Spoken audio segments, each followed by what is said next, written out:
Sou Janaína Pascoal, sou advogada, professora de Direito, estou afastada dessas duas atividades porque estou exercendo o mandato como deputada estadual e me considero uma pessoa mais à direita. Eu sou Marcelo Freixo, sou deputado federal, mas fui deputado estadual no Rio de Janeiro por 3 mandatos, todos eles pelo PSOL. Gosto da briga política, sou uma pessoa de esquerda.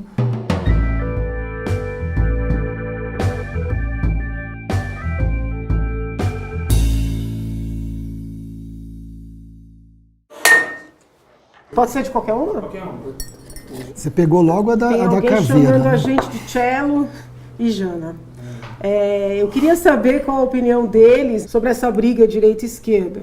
Por que o país polarizou tanto? E essa polarização é uma ameaça, uma oportunidade para a democracia ou uma oportunidade para a democracia? Quem está fazendo um bom trabalho para diminuir isso?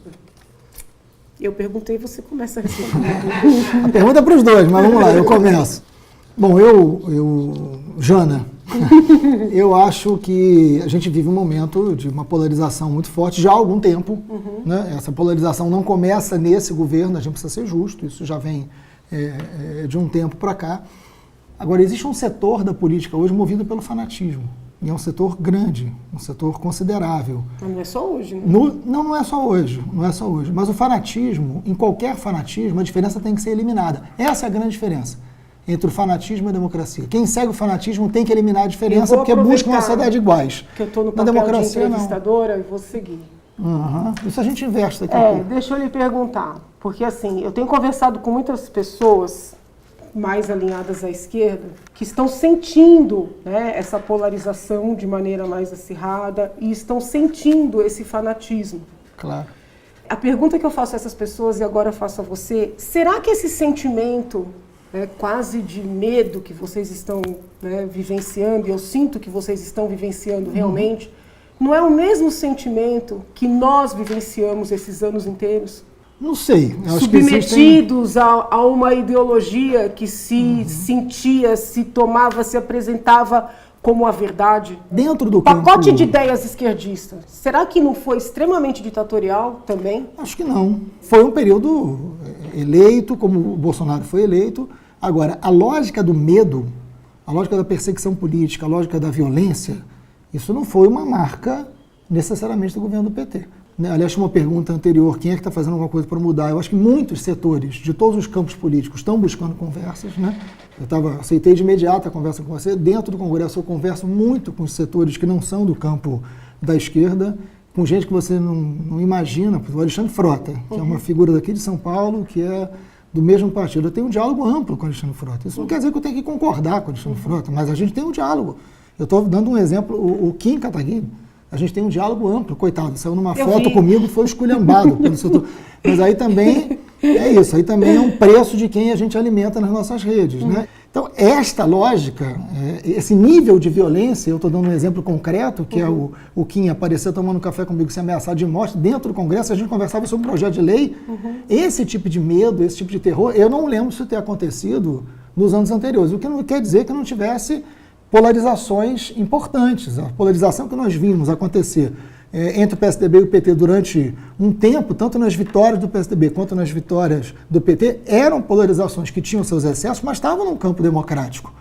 O que eu acho é o seguinte, muito desse medo que as pessoas estão sentindo hoje é o medo que nós sentimos, entendeu? O ideal seria que ninguém tivesse com medo hoje, né, por estar no poder um partido ou um grupo ou uma pessoa mais à direita ou bem mais à direita, mas que nós também não precisássemos ter tido medo durante todo aquele governo.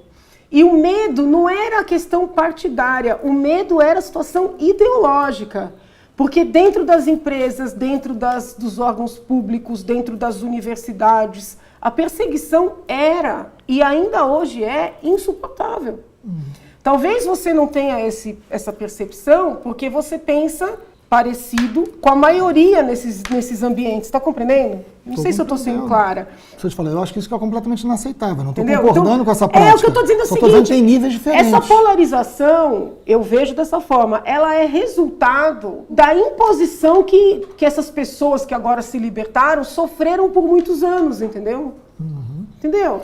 É muito difícil você, sei lá, eu tenho 44 anos, tantos anos estudando direito, acho que eu ter essa ponderação de entender que você pensa diferente, vamos dizer assim, eu não me vingar de tudo que eu passei, entendeu? Tem a ver com a minha história, tem a ver com o meu preparo. Mas nem todo mundo tem esse mesmo background, entendeu? E foi muito duro vivenciar o que a gente vivenciou. Né? Eu tô aqui meio que... tô entendendo essa nossa conversa quase como uma terapia de dupla. Foi muito duro, é muito duro você, numa palestra, num debate, você, por exemplo, dizer que é contra a legalização do aborto, porque existe uma vida de um outro indivíduo em jogo, e você ter a convicção de que o teu pensamento é jurídico, e as pessoas olharem para você e falar, mas você não conta porque você é religiosa, e você ser desmerecida, né, em toda a tua formação, é muito duro, você entendeu? Agora, o que a gente está vivendo hoje, Janaína, eu acho que ele excede muito isso. E eu não estou negando esse sentimento que você está dizendo que sentiu, ele é legítimo, ele é justo, mas o que está acontecendo hoje, eu acho que passa muito esse sinal, sabe? Muito francamente e afetivamente dizendo isso, eu acho que passa muito. Porque a opressão que eu sinto hoje, assim, ou que setores que eu convivo sentem hoje, não é de não ter uma opinião majoritária, até porque isso já está mudando com uma velocidade impressionante, na queda da popularidade do Bolsonaro é a mais rápida e por N razões, né? Mas não é nem por isso, assim. É porque eu acho que existem medidas governamentais, né? Não estou falando de opiniões, de hegemonia no conjunto da sociedade, que são calcadas no medo. Uma coisa é você sentir o medo, a outra é você ter uma política gerada para o medo. A política da guerra, o discurso do ódio, o discurso da violência, o discurso da intolerância. Eu tenho me esforçado muito para diminuir esses exageros, entendeu? Eu acho que a gente tem que tentar mostrar para as pessoas a importância de fazer um exercício de alteridade, que é você se colocar no lugar do outro. Claro. Entendeu? Tentar entender por que o outro falou aquilo, em que contexto falou aquilo, por que ele reagiu daquela forma, é um exercício. E eu penso que esse exercício falte dos dois lados. Eu acho que política é a arte do encontro, do diálogo e da capacidade do entendimento. E a gente vai vivendo um momento tão grave que eu tenho repetido isso algumas vezes, a gente não tem que ficar buscando o idêntico, a gente tem que buscar o comum. Né? Se eu for buscar o idêntico com você, a gente vai ficar uma hora aqui brigando e não vai resolver nada. Isso não vai ser bom para você, nem para mim, nem para quem está assistindo a gente. Né? E se eu ficar pensando assim, que quem gosta de mim vai gostar de eu brigar com você, também não resolve nada, porque eles podem gostar de mim sem eu brigar com você, a gente não precisa perder esse tempo. Né? Agora, o que a gente tem de comum? O que dá para buscar de comum? Acho que a política é a arte de você buscar o que tem de comum. Isso não quer dizer eliminar a diferença, não quer dizer flexibilizar princípios, não quer dizer fazer um enfrentamento de programa, de projeto de país. Porque você pode ter uma relação de respeito, você pode ter uma relação de afeto sem precisar ser idêntico ao outro. Podendo, inclusive, ser muito diferente. Claro. Eu acho que isso a gente está precisando muito hoje em dia. Até porque a lei não é de ninguém, a lei é do povo. Se for aprovada, esquece que fez. A lei não é. Então, assim, se você puder congregar esforços, fazer convergência mesmo em torno de ideias, me parece o caminho mais inteligente. Claro. Posso ir para a caneca do amor aqui? Vamos lá. Seria muito legal ver um fazendo um elogio ao outro, dizendo alguma coisa que um admira no outro. Agora é sua vez. Eu acho que essa capacidade de diálogo, né, essa questão de destacar o lado humano, essa solidariedade, esse exercício de alteridade, é algo que eu realmente admiro. Eu acho que a Janaína tem uma personalidade forte, né, de opinião, mas ao mesmo tempo abre para o diálogo e tem a capacidade dessa sensibilidade para o diálogo. Eu acho que isso é uma virtude muito grande na política, o que não quer dizer que a gente não tenha que pensar diferente, não ter divergência. Então vamos lá. Minha vez. Qual a maior divergência entre Janaína e Freixo? Qual é um assunto que os dois não concordam de jeito nenhum? É difícil a gente responder isso sem eventualmente, sei lá, fazer várias perguntas assim, né? O que você pensa disso, o que eu penso daquilo? Não sei. Decreto das armas do Bolsonaro. Veja, eu tenho um posicionamento com relação a armamento que talvez seja um pouco mais ponderado do que o decreto. Eu acredito no Estado como protetor, né, como aquele que dá a segurança pública, mas na medida em que o Estado não consegue prover, né, e Estado nenhum consegue, absolutamente Estado nenhum consegue, também não me parece apropriado retirar completamente do indivíduo o poder de proteção. O que talvez tenha acontecido é o seguinte: você sai de uma política de desarmamento total, baixa um decreto meio que abrindo de uma maneira muito radical. E eu acredito nas mudanças mais paulatinas, entendeu? Então, Você assim... viu, posso fazer uma pergunta? Pois não. Você viu o mapa da violência que saiu essa semana, do Atlas da Violência? Você viu um dado que me chamou muita atenção. Primeiro que 62 mil homicídios é um negócio muito assustador, né? Tem um outro dado, que é um dado muito forte para você, para vocês, né, mulheres na política, que são os dados sobre mulheres. Aí não tem jeito de questionar a estatística. Houve, em 2017, um crescimento violento da violência contra a mulher, da violência letal contra a mulher. Né? 13 mulheres foram assassinadas por dia no Brasil em 2017. E o pior, e aí vai um questionamento para a gente pensar juntos, e eu não estou fazendo nenhuma pegadinha, estou sendo muito sincero. Não tem. Houve um crescimento de 25%, não sei se você tem acesso a esse dado, houve um crescimento de 25% de mulheres assassinadas por armas de fogo dentro de casa. Dentro de casa. E armas de fogo fora de casa, um crescimento de 6%. Ou seja, aumentou muito mais a violência letal por armas de fogo contra as mulheres dentro de casa. Essas armas eram regulares? Não, armas, sim, armas da casa. Porque a maioria dos não foram homicídios... de assaltos. Porque assim, os homicídios são principalmente praticados por armas de fogo. Mas normalmente, 72% dos homicídios por essas armas de fogo não são armas regulares. Não, mas não é o caso da arma que está dentro de casa. Porque aquela arma dentro de casa é a teoria de que o Estado falha e eu vou proteger. Quem está morrendo é a mulher. 73% da população está contra o decreto das armas. Né? Eu acho que o decreto poderia estar abrandado. Né? O decreto... eu não estou dizendo que eu não estou defendendo o decreto. Você mudar a legislação, e você mais do que ninguém, você mudar a legislação por decreto é muito grave. Não, eu não estou defendendo o decreto. Eu estou te explicando como eu penso desde lá atrás sobre esse tema, entendeu? E tem vários pontos ali que eu acho que são graves. Por exemplo, você concordou, na sua fala mesmo, tem a necessidade do Estado ter o monopólio da força. O Estado tem que ter o monopólio da força, por razões óbvias. Né? Este decreto quebra o monopólio da força do Estado quando, por exemplo, permite que armas de uso exclusivo das Forças Armadas sejam compradas.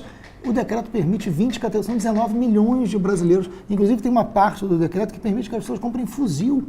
O fuzil acho que tirou para tudo. Rural não. Rural não. Tá, provavelmente vai cair. Provavelmente vai. Posso ir para a caneca do amor aqui, a minha vez agora? Na verdade, eu acredito que, por mais diferentes que os dois sejam, eles só querem o melhor para o país.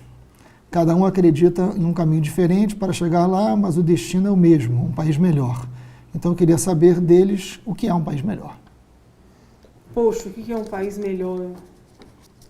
Para mim, eu fico muito assim, agoniada de ver as pessoas mais simples passando tanta carência, entendeu? Tanta necessidade, tanta humilhação. E você vê, assim, quem tem poder deslumbrado, né?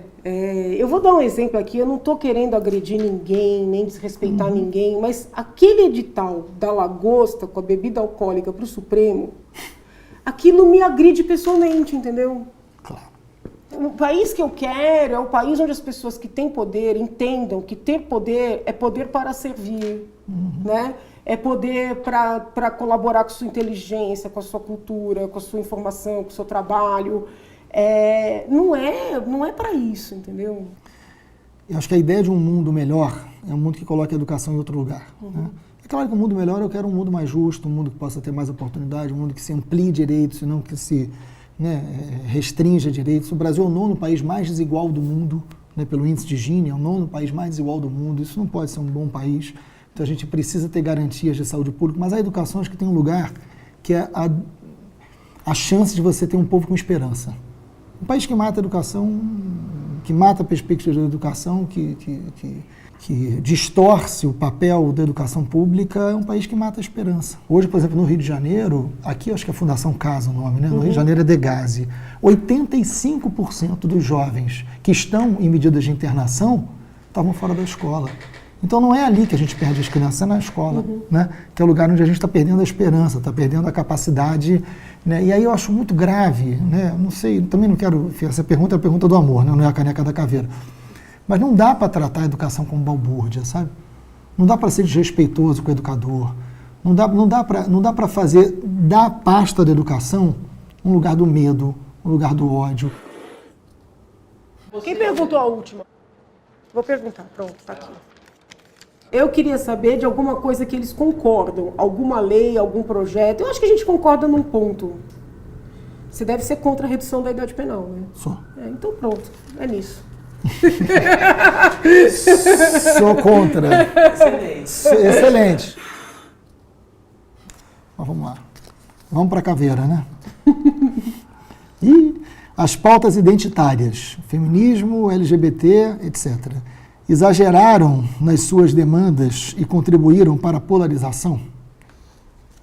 Vamos lá. Eu acho que a gente pode ter acordos aqui. Eu acho que houve alguns excessos, entendeu? Então, por exemplo, quando eu vejo alguém dizer que no Brasil matam-se homossexuais, transexuais e ninguém faz nada a respeito, eu fico pensando, meu Deus, um estrangeiro que leia isso vai achar que aqui pode matar as pessoas. Né? Na verdade, matam-se muitas pessoas, né? E em meio a essas tantas pessoas que são assassinadas, assassinam-se transexuais, homossexuais. Não estou com isso dizendo que não haja nenhum caso de morte direcionada, entendeu? Mas você tem que analisar esses números no universo dos homicídios que ocorrem no Brasil. Então, eu tenho um pouco de medo dos exageros, entendeu? Às vezes, um exagero numa determinada pauta gera uma reação também exagerada. Sim. Então, eu acho que tem alguns equívocos. E, às vezes, quando você está debatendo essa questão, não, eu não quero que a criança receba um tratamento hormonal com 11 anos de idade. Eu não quero que essa criança, esse rapaz, essa moça com 16 anos, faça uma cirurgia para mudar o sexo biológico. Eu acho que a gente pode fazer um trabalho psicológico e a gente avaliar isso depois, numa idade de maior maturidade. Você vai ser taxado de transfóbico. Então, assim, esse tipo de adjetivação, ela ingessa o diálogo. Sim. Ela favorece, sim, a polarização. Porque ela empobrece o discurso, entendeu? Claro. Deixa eu te fazer uma pergunta, não é provocativa, mas gera um bom debate. O que você acha de uma pessoa que seja capaz de falar assim, eu prefiro que meu filho seja um ladrão do que um gay?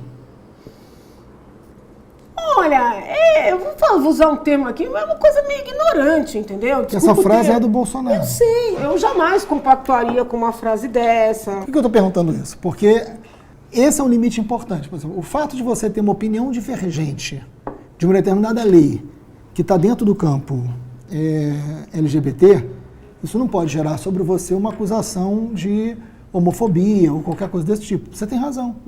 Né? Porque não é Mas porque gera! Não, eu estou entendendo. Estou entendendo. Né? Isso é um ponto. Isso é uma coisa que é defensável e que eu tenho acordo. Né? Você é favorável a 99% dos pontos das leis. Se não é um, você é uma... Não, aí é uma radicalização. Aí é um sectarismo que não nos ajuda nem nas pautas identitárias. Né? É fato que a gente tem um número enorme de homicídios e que tem também um número enorme de homicídios sobre mulheres, que é o feminicídio, mas o conceito de feminicídio, ele é criado a partir de uma lógica de você entender não as mulheres dentro de um campo de homicídio grande, mas a razão da morte ser pelo fato dela ser mulher. Eu não gosto do direito penal gerando particularizações. Mas às vezes, Janaína, às vezes essas particularizações atendem a uma realidade social que, se essa particularização não acontecer, a gente também não cria um remédio imediato àquela realidade. Mas você não está aí, Maia, que você se contradisse. Não. Você acabou de falar que a gente não poderia ter uma sociedade que resolve tudo pelo punitivismo. Mas para essas pautas, sim? Não, mas não estou falando pelo punitivismo. Você tem uma realidade patriarcal na sociedade brasileira, machista, que você tem um número de mulheres assassinadas que é violento. Você não pode, por exemplo, flexibilizar como o Moro quer, né? Não vai passar, mas como ele quer flexibilizar o conceito de legítima defesa por medo ou forte emoção. O que vai fazer com que tudo quanto é homem condenado por feminicídio possa rever a sua condenação. Ele quis isso? Não quis. Eu quero imaginar que ele não quis isso. Né? Não vou fazer uma crítica exata. Se a mulher matar o agressor, também está na legítima defesa. Não, ok, mas não é isso que tem acontecido, né? Mas não é isso que tem acontecido. O que tem acontecido é que as mulheres estão sendo mortas e o mapa está mostrando isso. Então, assim, eu acho que as pautas identitárias, para voltar à pergunta, elas caracterizam uma época. Né? A gente vive uma crise da democracia muito profunda, e uma crise que não necessariamente é ruim, porque a gente saiu de uma ditadura violenta, enfim, que a gente tem acordo que representou a ditadura, não tem a menor dúvida disso. A gente vai para um processo... Você também acha que Getúlio foi ditador, né? A gente, você não acha? De 37 a 45, sem dúvida alguma. Né? Agora, depois disso, você tem um período de democracia... Você também acha que na Venezuela tem ditadura, né, ou não? Não, eu não me defendo o governo Maduro. Então tá bom. Eu acho que qualquer governo que atira na sua população perde a razão. Não, então mas a gente está pensando igual, olha aí, mas também não concordo com o golpe. Mas também não concordo com o golpe nem da Venezuela, nem em lugar nenhum. Agora, o que acontece ali... Direta. Não. Porque eu acho que o povo venezuelano tem que resolver o seu destino. O que eu acho fundamental... E não tem como solucionar o avanço da democracia hoje desconsiderando as pautas identitárias. Porque, queira ou não, elas são portas de entrada de setores muito oprimidos e excluídos, né, por inúmeros governos, que nunca se sentiram representados. Então, essas pautas identitárias trazem essas pessoas para a política também. A gente pode separar o que seria, por exemplo, o que seriam ações afirmativas, né, que é trabalhar com representatividade, até mesmo com cotas. Do que a pauta punitivista. Do que criar, entendeu? Um remédio social por meio do direito penal. Não tem uma entendeu? dúvida. Então, assim, me agride. Mas a pauta... Todo mundo agora vai querer ter um crime para chamar de seu? Não. Eu não sou favorável ao Estado penal, então não posso entrar em contradição, você tem razão disso. Mas eu acho que a pauta do movimento feminista hoje, e eu falo isso a partir da minha casa, sou casado com uma feminista muito atuante, ela é uma pauta muito propositiva. A pauta feminista hoje é uma pauta muito propositiva em relação ao mercado de trabalho, em relação a espaço. E nesse sentido, pensando na questão dos negros, eu não sei qual é a sua opinião, mas enfim, eu acho que a política de cotas, ela não resolve, mas ela é um instrumento importante. E tem vários deputados do PSL em vários estados, isso aconteceu no Rio de Janeiro, entrando com lei para acabar a política de cotas. Eu acho que a gente poderia pensar melhor os critérios, mas eu sou favorável. O Bolsonaro acabou de tomar uma medida que eu achei gravíssima e eu acho que eu vou pedir a sua ajuda dentro do PSL para fazer esse debate. Existia uma coisa que era o mecanismo de prevenção à tortura, criada por lei, que não é lei penal, ao contrário. Você tem um mecanismo de prevenção à tortura, tem um órgão nacional e tem estaduais. No Rio de Janeiro foi eu que criei por lei, né, mecanismo de prevenção à tortura. São técnicos, peritos, escolhidos por um fórum paritário, Estado e sociedade civil, que visitam os lugares onde tem denúncias de tortura. Né? Então, o Bolsonaro extinguiu por decreto o mecanismo de prevenção à tortura, essas pessoas perderam o seu trabalho. Ele disse que agora quem quiser trabalhar em mecanismo de prevenção à tortura tem que ser de graça e não pode ter vínculo com a universidade nem com a ONG e ele tem que dar a palavra final sobre quem são essas pessoas. Isso é um estímulo à tortura, Janaína. E a tortura é um crime sistemático e permanente na história do Brasil. Eu não quero brigar com o Bolsonaro por isso, só queria que eles voltassem atrás. Entendi. Entendeu? Porque é muito grave. Não adianta a gente dizer, concordando com você, tortura é crime, por lei. Se nós não entrarmos nos lugares onde tem tortura, não vai adiantar dizer que tortura é crime. Não, eu compreendo o que você está falando. Será que essa reação de querer extinguir os conselhos, a ouvidoria, será que não tem a ver com o excesso de aparelhamento que a esquerda fez? Porque os líderes esquerdistas não conseguem abrir espaço para quem pensa diferente. Então a sensação de quem pensa diferente, não, mas aquele conselho está cheio de companheiro, vou utilizar. Aquele equipamento, o mecanismo está cheio de gente que pensa igual. Eu acho que... não é o caso do mecanismo, porque são técnicos, são peritos. A gente volta para o início da nossa conversa. Né? Quando o ideológico ganhou tanta força nos governos anteriores, de certa medida, quando chega um governo novo com um pensamento diferente, ele acaba utilizando a mesma arma. Eu gostaria que, em algum momento, vocês, vou falar genericamente assim, reconhecessem que estão provando o próprio veneno. Não, eu também acho. Eu acho que teve muito erro da esquerda. Mas aí é uma loucura achar que a resposta a isso é você acabar com, por exemplo, um mecanismo de prevenção à tortura, no lugar de criar critérios, né? Porque nem é o caso do mecanismo. Os mecanismos eles são técnicos. É só olhar quem são as pessoas lá, né? E enfrentam a tortura.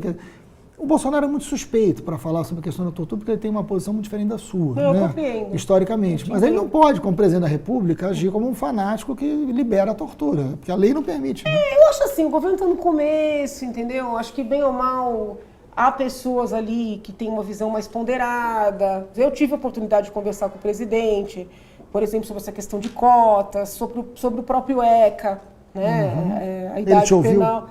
Olha, aparentemente sim, vamos ver. Tem duas da maldade, vocês adoram, né? Então deixa eu pegar uma daqui da maldade para depois ficar igual. Janaína, que você acha do PSOL, o que o partido tem de bom e onde tem que melhorar. E aí, para mim, é o que eu acho do PSL, o que o partido tem de bom e o que ele tem que melhorar. Se bobear, nossa resposta vai ser a mesma. Eu acho o PSOL muito radical.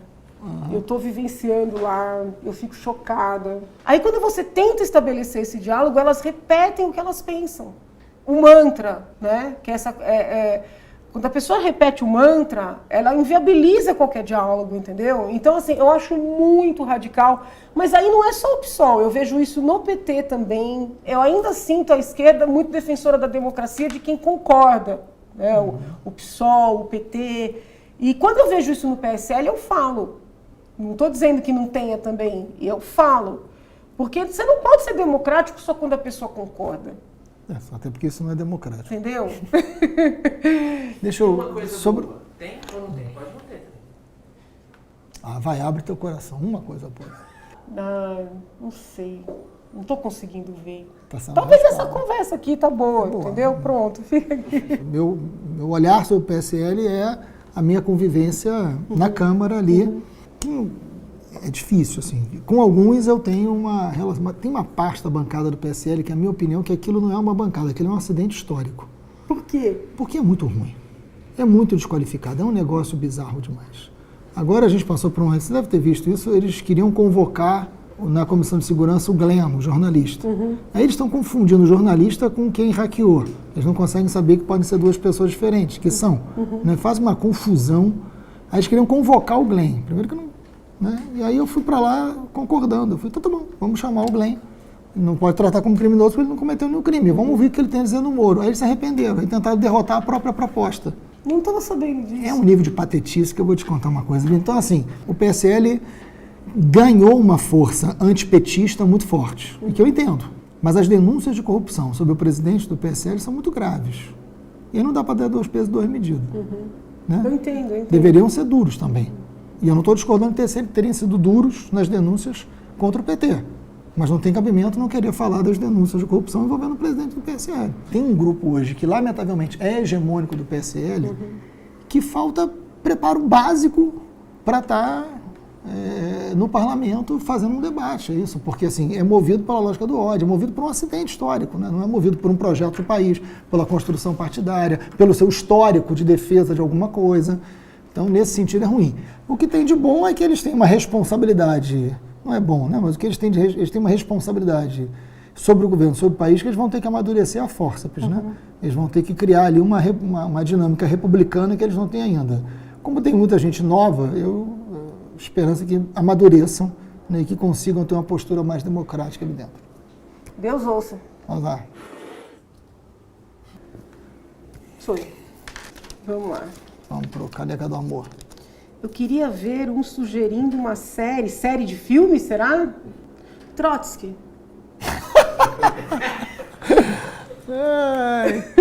Uma série?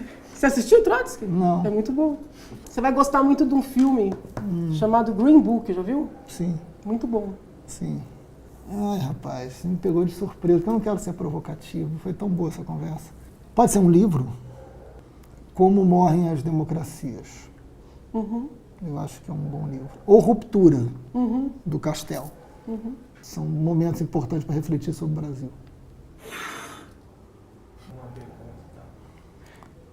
Eu acredito e sou muito grato ao trabalho realizado na Operação Lava Jato. O Brasil precisa dessa mudança e estamos só no começo. Tenho certeza que a Lava Jato é justa e correta e não vai ter vazamento de hacker que mude minha ideia. Quero ouvir o que Janaína e Freixo acham disso. Você começa? Não, eu que estou te perguntando. Olha, eu acho que é uma operação muito importante.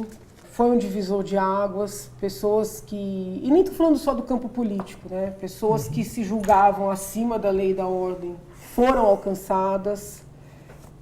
Com relação a essas notícias, eu não sei se vai vir à tona mais alguma coisa. Não sei, porque como o site disse que divulgaria muita coisa, eu não sei. Então a gente tem que esperar. Eu gosto de lidar com fatos, né? Com evidências. Eu tenho uma visão muito conservadora do direito, entendeu? Mas eu percebi que de uns anos para cá houve uma flexibilização. Então, assim, você olhando essas mensagens, ao lado disso tudo aí, não tem nada. Entendeu? Então, assim... Eu vou quase pedir para você continuar conservadora. Neste contexto que está posto, eu não vejo nada, entendeu? Deixa eu te fazer uma ponderação, assim. Eu acho que eu estou concordando com o seu lado conservador aí do direito, porque eu não tenho nenhum problema pessoal com o ministro Sérgio Moro. Agora, a gente precisa separar as coisas, né? Foi hackeado, tem que investigar o hackeamento. Concordo plenamente.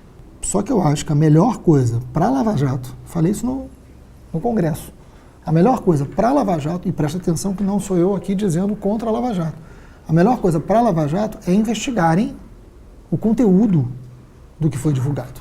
Não pode um juiz ligar para o promotor do caso, sugerir uma testemunha. O promotor volta a ligação, diz, mas como vamos ouvi-la? Não sei, vê se a associação tal pode. Mas eu também posso colher e colocar como apócrifa. Isso é muito grave.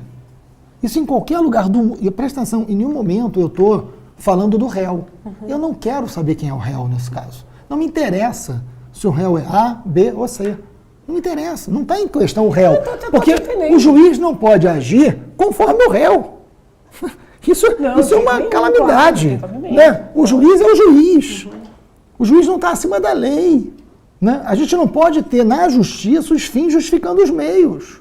Isso é muito, em qualquer lugar do mundo, minimamente sério, teria um afastamento imediato se as pessoas responderiam por isso. Como é que um juiz propõe uma testemunha no caso ao promotor? O meu medo é que, ao tentarem proteger uma figura por uma lógica política, se legitime determinadas práticas, o que pode custar muito caro para todos nós. Concordamos com a caneca da raiva, hein? Olha, pelo que veio à tona, eu não vi nada assim em termos de confecção de provas, de atribuição de algo que não existisse, entendeu? Para poder ter algum, vamos dizer assim, algum reflexo nos processos. Por enquanto. Estão dizendo que tem mais, eu estou aguardando. Eu também tenho a mesma notícia. Eu tenho que esperar para ver se vai sair mais alguma coisa. Por enquanto, do que eu li, eu não vejo algo que possa comprometer os processos. Quando teve os vazamentos, lembra dos vazamentos? Claro. Das colaborações premiadas, que a imprensa teve acesso, a gente teve acesso, isso até gerou cobrança, né, nas ruas, com relação às corrupções todas. A defesa naquela época dizia, não pode usar isso aí porque vazou, tem que anular. Tá lembrado disso? Tô, lógico. Eu sempre defendi que a gente tem que ter acesso. Né? Então, da mesma maneira eu agora, acho que tem claro. que ter acesso, se é algo pró, né, vamos dizer assim, pró-investigação de quem foi acusado de corrupção, tem que ter acesso a esse material que, entre aspas, poderia, de alguma maneira, ser favorável ou contrário à outra parte, entendeu? Claro.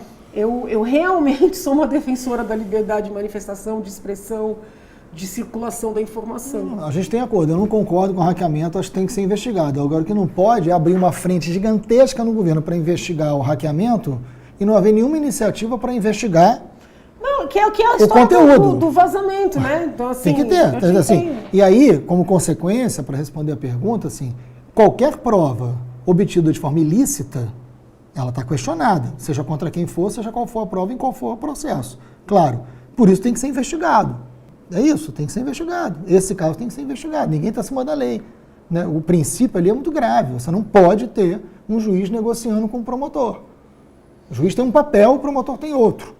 Qualquer caso, em qualquer réu, em qualquer circunstância, isso não pode não ser, ninguém pode ser colocado acima da lei, porque isso pode custar muito caro para a democracia da gente e daqui para frente. Então, acho que é isso. Investiga o hacker e investiga o conteúdo do que vazou.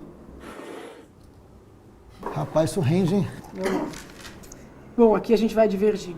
Na caneca do amor? O que cada um fez para o Brasil? Então, vou perguntar, o que você fez para o Brasil, pelo Brasil, e desse seu feito político, de qual você mais se orgulha? Eu fiz muito pelo Brasil como professor, né? Acho que nas aulas, enfim, 20 anos em sala de aula, acho que eu fiz muito pelo Brasil como professor. Em primeiro lugar, na prática parlamentar, que eu acho que quem pergunta quer saber isso, eu acho que tem um marco muito forte, assim, como deputado estadual, que foi a CPI das milícias, que foi uma contribuição na segurança pública muito grande, me custou caro, mas uma contribuição na segurança pública muito grande, a CPI do tráfico de armas e munições também, né? Então, acho que toda uma legislação que a gente conseguiu aprovar de proteção aos policiais e de uma determinada concepção de segurança pública, eu acho que foi algo concreto, materializado, muito importante como deputado estadual e agora estou começando, né, como deputado federal. Enfim. Você está gostando mais de ser federal ou você gostava mais de ser estadual? É muito diferente, Janaína, é muito diferente. O problema é que, assim, eu fui deputado estadual num momento muito rico do Rio de Janeiro, né? Um pouco de sorte também. E viro deputado federal no momento em que o deslocamento da política vai para o cenário nacional. Então, assim, eu estou gostando de onde eu estou. Eu não gostaria de, nesse momento agora, estar sendo deputado estadual e com tudo isso acontecendo em Brasília. Então, acho que eu estou num lugar que eu acho que eu posso contribuir. Entendi, né? entendi. Bom, você vai divergir. Eu realmente tenho muito orgulho, eu agradeço muito a Deus, porque foi muito pesado tocar aquele processo, entendeu? Os custos que você teve, eu Claro. tive também, que eu não gosto de vitimizar, sabe? Do impeachment. Eu realmente, puxa vida, eu agradeço a Deus por ter aguentado. Eu acho que foi um grande feito para o país ter tirado o PT do poder. Eu sei que você não concorda, eu não quero te ofender, mas eu realmente, eu respiro aliviada. Porque eu acho que eles tinham um plano tão mal pra gente, um plano do mal, entendeu? Mas não podia ser pela eleição? Não, porque eles estavam perpetuando e eu tinha os crimes de responsabilidade ali, sabe? Além das pedaladas, além dos decretos, havia todo o petrolão, toda a conivência, todo o financiamento das ditaduras de esquerda, né?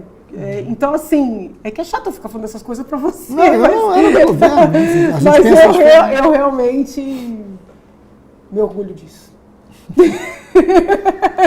E agora que minha Ele vai caneca... ficar com raiva. Não. Eu acho que a gente pode pensar diferente. A gente fez isso aqui de forma muito boa. Para terminar com outra polêmica. Poxa. Reforma da Previdência, sim ou não? E qual? Bom, Eu sou favorável. A matemática não permite, entendeu? Não é nenhuma questão ideológica, é uma questão matemática. Não dá para o parlamentar federal ter a aposentadoria que tem. eu não tenho, viu? Não, eu sei. A gente tem que mexer nessas coisas, entendeu? Mexer nos privilégios Não dá para funcionários públicos de elevadas carreiras, e são boas carreiras, podem ser bem remunerados, mas não dá para ganhar o mesmo salário que ganharam na ativa na vida inativa pro resto da vida. Eu acho que a reforma da Previdência é uma necessidade, não é nem por questão ideológica, é por matemática. Entendeu? As pessoas estão vivendo mais. Tem casos do cidadão que é funcionário público de elevado cargo, se aposenta aos 50 anos, graças a Deus vive até os 90, mas recebendo na íntegra 50 mil, 60 mil, a depender até 100 mil, entendeu? Então acho que a gente vai ter que olhar para isso. Deixa eu te falar, essas razões, Janaína, que você está colocando, eu vou concordar com todas elas, de combate a privilégio. O problema é que não foi essa a essência da proposta que chegou lá. Né? Então, esse 1 trilhão, que é um tanto quanto mágico, porque não tem nenhum estudo atuarial que mostre de onde vem, Entendi. 85% dele vem de quem recebe até 2 salários mínimos. Tudo que atinge os privilégios, eu vou concordar integralmente. Eu nem uso o termo privilégio, Agora, parece que ele está desmerecendo. não, mas são entendeu? privilégios em relação aos outros. Isso, eu acho que não Mas dá, são privilégios. entendeu? Porque... Tem que dizer que são privilégios porque são em relação aos outros. Né? Claro que são. Agora, a questão é a seguinte, foi retirado do texto, mas o BPC, né, o benefício de prestação continuada, caiu no Congresso. Né? O trabalhador rural, que também caiu. A questão dos professores também caiu. E outras, por exemplo, o abono, que recebe até 2 salários mínimos, tem um abono, ele traz para quem recebe 1. Isso atinge 20 e tantos milhões de brasileiros. 2 salários mínimos é menos de R$2.000. Eu não sou desses que não acho que tem que ter reforma nenhuma, quero deixar claro. Agora, eu acho que a gente precisa pensar a Previdência junto com outros mecanismos fiscais. Não dá para imaginar a idade mínima do Nordeste sendo igual à idade mínima do Sudeste. Você não tem a mesma realidade social colocada. Então você tem que ter um pouco de cuidado nisso. Agora, a proposta original do Guedes, e não é nenhuma questão pessoal aí, não é uma reforma da Previdência, é o fim do caráter social da Previdência. Saúde, por exemplo. Alguém discorda que tem que ter investimento público na saúde? E saúde é déficit. Saúde é sempre déficit. Né? Mas tem que ter garantia de saúde. A Previdência também. A gente tem que ter um recurso, e eu não estou propondo aqui um aumento de imposto, estou propondo uma reforma tributária que precisa ser mais ousada. A gente tem muita cobrança de imposto, mas é a cobrança de imposto mais regressiva que tem. Quem mais paga é quem menos recebe. Isso está de cabeça para baixo. Pelo menos está reconhecendo que é necessário, né? Não, claro que Porque é. eu conversei com alguns Claro que colegas teus, não vou ficar nomeando aqui, mas Claro. que se mostraram absolutamente contrários. É assim, não consegue nem reconhecer que existe uma situação. Não dá para matar o caráter social da Previdência. O que está acontecendo no Chile hoje não pode não ser visto por nós. A reforma e a capitalização do Chile levou hoje mais de 90% dos idosos do Chile recebendo menos que um salário mínimo. Isso tem que servir de alerta, pelo menos para a gente, para um debate mais profundo. Mas eu sou desses que acho que tem que ter o debate. Tem que ter, não tem como fugir. Concordo. Muito obrigada, gostei. Eu acho que a gente precisa de mais encontros como esse, né? Seja no dia a dia dos parlamentos, seja no conjunto da sociedade e seja nos veículos de comunicação. Conheci a Janaína por outros caminhos, mas não pessoalmente. Eu achei ótimo o debate. Obrigada. Muito bom. Tá vendo aí, ó? Não teve briga. Bati sua mão, desculpa. Perdão.